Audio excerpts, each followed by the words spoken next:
नमस्कार किसान भाइयों। मैं हूं जैल प्रजापति, अनुविभागीय कृषि अधिकारी एवं सहायक संचालक कृषि जिला दमोह, और आप देख रहे हैं जगत कृषि संदेश। जगत कृषि संदेश में आपका बहुत बहुत स्वागत है। मैं अपना संदेश प्रारंभ करने से पहले मैं अपने चैनल की टैगलाइन से शुरू करना चाहूँगा कि खेती करो ऐसी कि सभी किसान बंधु करना चाहें आपके जैसी। तो किसान बंधुओं, आपके बीच में हम आज एक नया संदेश लेकर के आए हैं कि चने में कौन कौन से प्रकार की इल्लियों का प्रकोप होता है और उनका नियंत्रण हम किस प्रकार से कर सकते हैं। तो आज हमारा यही संदेश है। तो किसान बंधुओं, मैं बता दूं कि चने में जो इल्लियां हैं वो लगभग दो प्रकार की इल्लियों का प्रकोप होता है। एक चने की प्रारंभिक अवस्था में होता है और एक चने की जब फल्ली बनती है तब इल्ली का प्रकोप होता है। तो प्रारंभिक अवस्था में जब पौधा छोटा होता है तो उस अवस्था में जो चने में इल्ली लगती है उसको कटुआ इल्ली कहा जाता है, जिसको इंग्लिश में कटवर्म कहा जाता है, और इसका वैज्ञानिक नाम है एग्रोटिस एप्सिलॉन। और दूसरा इल्ली तब लगती है जब जो है हमारी फसल में फली आने लगती है, तो उस टाइम पे जो इल्ली लगती है उसको कहते हैं फली छेदक इल्ली, और इसको हम इंग्लिश में कहते हैं पॉड बोरर, और इसका जो वैज्ञानिक नाम है वो है हेलिकोबर्पा आर्मीजेरा। तो ये दो प्रकार की इल्लियों का प्रकोप हमारी चना की फसल में होता है। तो इसका जो है किस गण के अंतर्गत कीट आता है, तो ये जो है लेपिडोप्टेरा गण के अंतर्गत कीट आता है। और इस गण की जो खास बात ये होती है, इस गण में जो भी कीट आते हैं उस गण के कीटों की जो नुकसानदायक की अवस्था होती है, नुकसान पहुंचाने वाली अवस्था होती है, वो इल्ली अवस्था होती है। और मैं बता दूं कि चने की जो इल्ली है इसको कैटरपिलर कहा जाता है। तो कई जगह आपको इसका नाम कैटरपिलर लिखा हुआ मिल जाएगा, गुमराह ना हो, इस कैटरपिलर ही चने की इल्ली को कहा जाता है। तो मैं बता दूं किसान बंधुओं कि चने की जो इल्ली, जैसे मैंने बताया कि चने की इल्ली जो अवस्था है वो नुकसानदायक होती है, तो चने की इल्ली में कौन कौन सी अवस्थाएं पाई जाती हैं वो मैं बताना चाहता हूं कि चने की इल्ली का जीवन चक्र क्या होता है।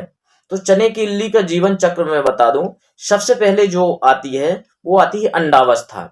अंडा जो है पत्तियों के निचले जो सिरा होता है वो अंडा देती है जो है, और हजारों की संख्या में ये अंडे दिए जाते हैं। और अंडा अवस्था के बाद आ जाती है इल्ली अवस्था। अंडा जब हैचिंग हो जाती है, अंडा की फूट जाता है अंडा, तो वो अंडा बन जाता है इल्ली, और वो छोटी छोटी सी इल्ली बन जाती है। तो इस छोटी अवस्था में इल्ली जो है रहती है। उसके बाद वो जो है पहले छोटी अवस्था में पत्तियों को खाती है, फिर जब बड़ी हो जाती है तो वो फली को खाने लगती है। तो एक मैंने बताया कि एक होती है अंडावस्था, दूसरी होती है इल्ली अवस्था, और तीसरी जो अवस्था है वो इल्ली की जो है या इस कीट की वो है प्यूपा अवस्था। प्यूपा मतलब होता है संखी अवस्था। आपने कई बार देखा होगा कि इन जो अपना आपका खेत होता है उसके ढेलों के नीचे जो है छोटे छोटे जो है संखी टाइप के भूरे रंग के आपको पड़े हुए मिल जाएंगे। तो वो इल्ली की ही एक तीसरी अवस्था है जो संखी अवस्था है, जिस अवस्था में जो है वो सुषुप्त अवस्था में चले जाते हैं, और फिर जो है अगली अवस्था जो आती है वो वयस्क अवस्था। वयस्क अवस्था में जो कीट है वो क्या करने लगता है, उड़ने लगता है, पंख हो गए आते हैं।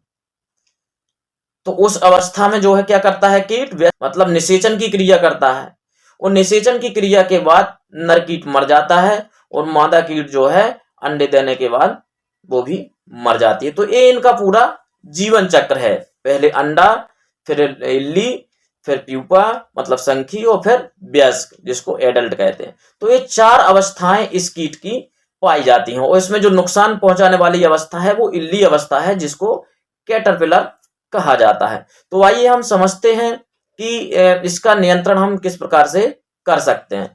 तो मैं जो है विभिन्न प्रकार की विधियां बताता हूं आपको कि एक होती है यांत्रिक विधि। यांत्रिक विधि मतलब यंत्रों के माध्यम से हम किस प्रकार से इल्ली का नियंत्रण कर सकते हैं। जैसा कि मैंने बताया कि इल्ली की जो है चार अवस्थाएं होती हैं, तो यदि हम यंत्रों के माध्यम से इल्ली को नियंत्रित करते हैं तो इल्ली की जो चौथी अवस्था है वयस्क अवस्था, क्योंकि यदि हम किसी भी एक अवस्था को यदि नियंत्रित करते हैं तो इसका लाइफ साइकिल जो जीवन चक्र है वो टूट जाता है, और जब जीवन चक्र टूट जाएगा तो उसका प्रकोप भी कम हो जाएगा।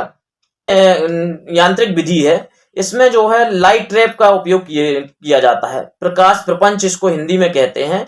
इसका जो है एक प्रकाश प्रपंच को 5 एकड़ के लिए आप उपयोग कर सकते हैं। 5 एकड़ यदि आपकी जगह है तो उसके बीच में आप एक लाइट ट्रैप का उपयोग कर सकते हैं। आजकल तो जो है सोलर लाइट ट्रैप आने लगे हैं कि आपको वहां पर बिजली मतलब वायर खींचने की जरूरत नहीं रहती है, बिजली का तार खींचने की जरूरत नहीं है। वो दिन में चार्ज हो जाते हैं और रात में अपने आप जैसी अंधेला होता है तो अपने आप जल जाते हैं। तो ये बहुत अच्छी विधि है। इसमें कीटों की जो गुण होता है वो नॉकटर्नल होते हैं। कीट ज्यादातर कीट क्या होते हैं, रात्रिचर होते हैं।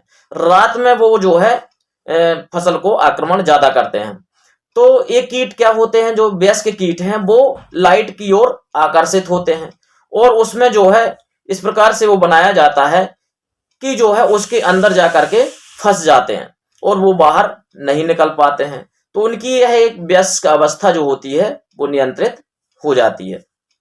दूसरी एक और यांत्रिक विधि है जिसमें हम जो है फेरोमोन ट्रैप का उपयोग किया जाता है। इसमें जो है जो मादा कीट होता है उसके गंध का एक सेप्टा लगाया जाता है, एक कीप के आकार की रहती है, और उसके अंदर एक जो है रसायन का, जैसे मादाओं में जो मादा कीट में जो गंध आती है उस गंध का जो है उसमें सेप्टा लगा दिया जाता है, जिससे जो नर कीट हैं वो उससे आकर्षित होकर के उसकी ओर आते हैं और उसमें जो है अंदर जाके फंस जाते हैं। तो 5 फेरोमोन ट्रैप प्रति हेक्टेयर की दर से आपको उपयोग करना चाहिए, जिससे आपको जो है यांत्रिक विधि से आपका जो ये वयस्क अवस्था है कीट की वो नियंत्रित हो जाती है। तो वो अंडे नहीं देगी, अंडे से फिर जो है इल्ली नहीं बनेगी, तो इसका चक्र टूट जाता है। तो ये आपको करने से, यांत्रिक विधि को अपनाने से भी कीट में नियंत्रण किया जा सकता है। अब दूसरा जो है टी आकार की खूंटी, यदि आपकी फसल लगी हुई है तो आप 20 खूंटी टी आकार की प्रति एकड़ के हिसाब से यदि आप लगा देते हैं तो बहुत सारे पक्षी होते हैं, बहुत सारी चिड़िया होती हैं जो क्या करती हैं, इल्ली को खाती हैं। तो यदि आप टी आकार की जो है इस प्रकार से टी आकार की खूंटी लगा देते हैं तो ऊपर क्या है, पक्षी बैठेंगे, चिड़िया बैठेंगी, तो वो इल्ली को खा लेती हैं। तो इससे भी इल्ली का नियंत्रण हो जाता है। अब मैं बताता हूं कि इल्ली के नियंत्रण के लिए हम जो है जैविक विधियों का कैसे उपयोग कर सकते हैं। तो एक बीटल्स आता है जिसको हम बोलते हैं लेडी बर्ड बीटल। इसका जो है एक प्रकार का कीट है, प्रेडेटर कीट है, जो क्या लेडी बर्ड बीटल कीट है। इसके जो इल्ली है और वयस्क, यह दोनों ही जो है जो इल्ली चने की इल्ली है उसके अंडे और जो है इल्लियों को खाता है। तो एक तो इसका उपयोग हम कर सकते हैं। 10 पर्णी अर्क तैयार किया जाता है प्राकृतिक खेती में, मतलब 10 पत्तियों का अर्क, जो ऐसी पत्तियां जिनको जो है पशु नहीं खाते हैं, जैसे बेशरम है, अकौआ है और धतूरा है।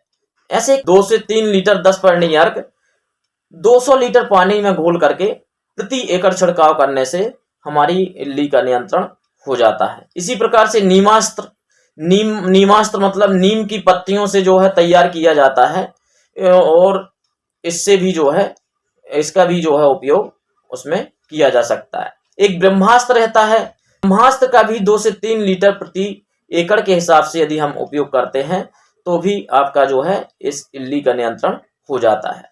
एक नीम ऑयल आता है, नीम का तेल 5% का उपयोग यदि हम 400 ml प्रति एकड़ की दर से यदि हम उपयोग करते हैं तो हमारी छोटी इल्ली जो रहती हैं उनका नियंत्रण आसानी से हो जाता है। तो ये हो गई जैविक विधियां। कुछ कृषक विधियां होती हैं जो कृषक जो है अपना करके उसको कर सकते हैं, जैसे कैच क्रॉप लगाना। यदि आपने जो है कोई भी खेत में चने की फसल बोई है और उसके खेत के चारों तरफ, मेड़ के चारों तरफ जो है 2-3 लाइन में यदि आपने गेंदा की फसल लगा दी है, तो आप देखेंगे कि आपकी जो इल्ली है वो आपकी चना की फसल में ना लग करके गेंदा की फसल में जो है ज्यादा लगती है, क्योंकि गेंदा उसके लिए चना से ज्यादा जो है खाने के लिए अच्छा टेस्टी लगता है। तो वो जो है इल्ली कहाँ चली जाती है, गेंदा पर चली जाती है। तो इस प्रकार से भी आप उपयोग कर सकते हैं। और किसान बंधु जो है ग्रीष्मकालीन गहरी जुताई करके भी इस कीट के नियंत्रण कर सकते हैं, क्योंकि गर्मी के समय में क्या होता है, फसल होती नहीं है। और जो है इल्ली की जो तीसरी अवस्था होती है, प्यूपा अवस्था, उस अवस्था में इल्ली चली जाती है और सुषुप्ता अवस्था में जाकर के ढेलों के नीचे छिप जाती है। और एक जो है 2-3-4 महीने 6 महीने तक जो है वो वैसे की वैसी अवस्था में पड़ी रहती है। तो यदि हम इसको जो है ग्रीष्मकालीन गहरी जुताई मई जून के महीने में कर देते हैं, तो वो जो प्यूपा जमीन के अंदर छिपे हुए हैं वो जमीन के ऊपर आ जाते हैं और जो है उनका नियंत्रण, और ऊपर आकर के वो तेज धूप में मर जाते हैं। तो इस प्रकार से भी इनका नियंत्रण हो सकता है और प्यूपा को नियंत्रित करके हम उसकी लाइफ साइकिल को तोड़ सकते हैं।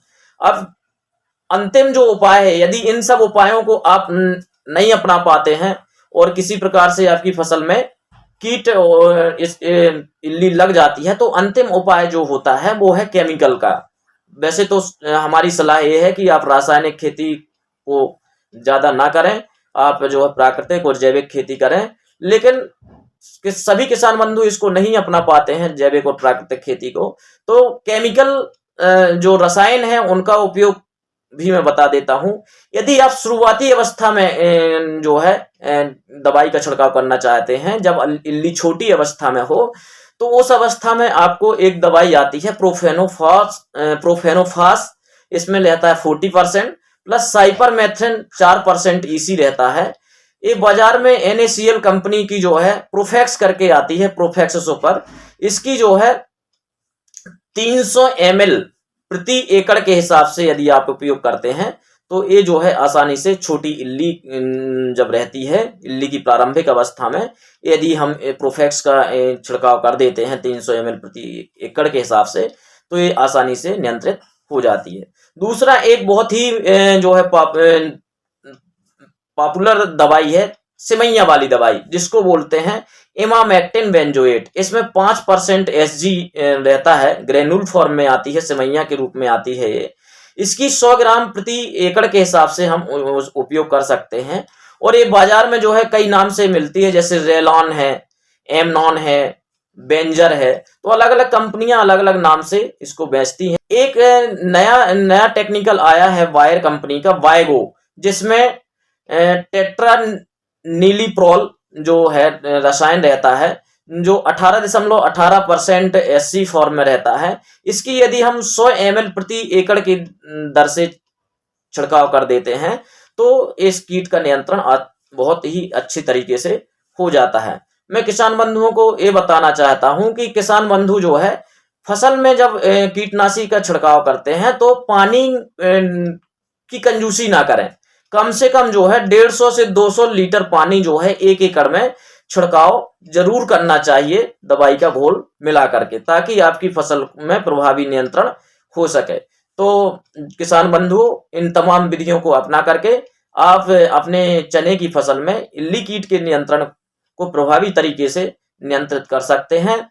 यदि हमारा वीडियो अच्छा लगा हो तो वीडियो को लाइक ज़रूर करें, और यदि हमारे चैनल को अभी तक सब्सक्राइब नहीं किया तो सब्सक्राइब कर लें और बेल आइकन ज़रूर दबाएं, ताकि हमारे अन्य वीडियो के नोटिफिकेशन आपको प्राप्त हो सकें। एवं जो है लोगों तक हमारे वीडियो को शेयर ज़रूर करें, ताकि ये महत्वपूर्ण जानकारी अन्य लोगों तक भी पहुंच सके। अंत में मैं यही कहना चाहता हूं कि जय जवान, जय किसान, जय विज्ञान एवं जय अनुसंधान। बहुत बहुत धन्यवाद।